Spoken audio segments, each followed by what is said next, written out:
Il y a déjà un peu plus de 4 ans, Philippe Gildas nous quittait à l'âge de 82 ans. Journaliste et animateur inoubliable de l'émission Nulle part ailleurs, il succombait à un cancer qui s'était déclaré sur le rein gauche. Le grand ami d'Antoine Decaune laissait ainsi derrière lui ses 3 enfants nés d'un premier mariage, Gildas, Hervé et Christophe, mais aussi celle qui l'aura accompagné pendant 36 ans et jusqu'à la fin de sa vie, sa femme Maryse Gildas. Et depuis sa disparition, l'ancienne figure d'Europe 1 âgée de 82 ans s'efforce de lui rendre hommage comme elle le peut. Si est pourquoi elle a répondu favorablement à l'invitation de Faustine Bollaert pour participer à son émission de témoignage. Ça commence aujourd'hui, France 2.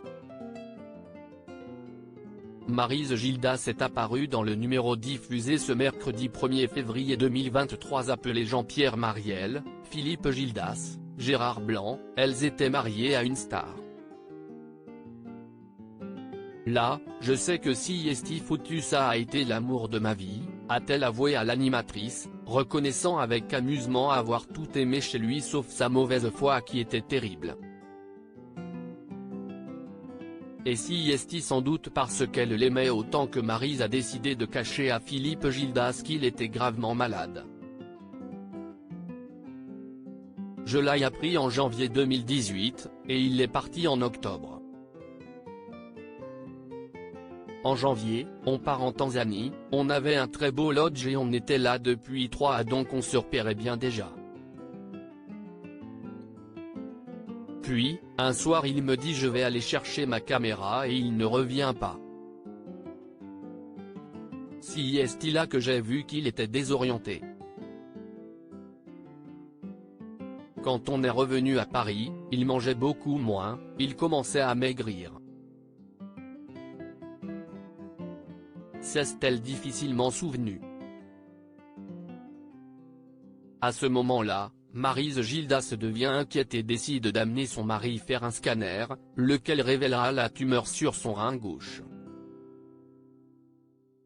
Une tumeur qui avait déjà touché le cerveau. Donc là, je sais que si est foutu, confie-t-elle. Elle en fera un secret, je ne lui ai pas dit. Il était en train de se rhabiller et moi j'étais toute seule dans le bureau.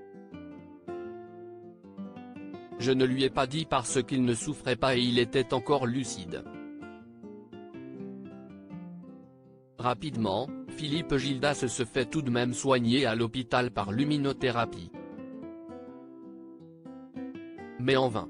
C'était des injections toutes les 3 semaines et il pouvait repartir en Corse, mais il ne pouvait plus marcher.